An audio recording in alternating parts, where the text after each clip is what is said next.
Hey guys, I'm John Setzler. Welcome back to Man Cave Meals. Today I want to show you a little quick and dirty project that I saw this weekend on the internets. We're going to make some homemade fudge that uses a Grand Marnier to bring some extra flavor to it. So the first thing you want to do is get 3.5 cups of chocolate chips. And in this recipe I've decided to use half semi-sweet and half milk chocolate.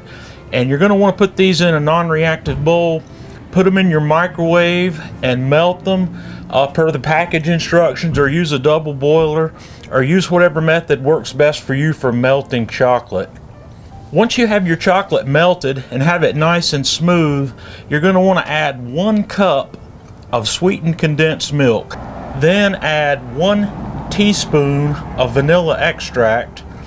And then I chose to add 1/4 cup of Grand Marnier. The original recipe I saw called for whiskey, which you could use as well.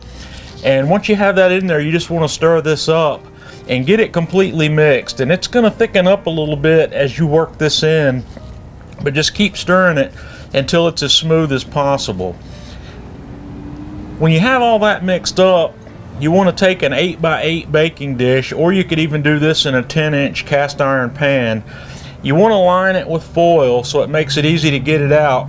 You want to pour all of this into the pan and smooth it out and get it nice and flat as you can, and then take a sheet of aluminum foil and cover it up and let that sit at room temperature for 4 to 8 hours to let it set up completely.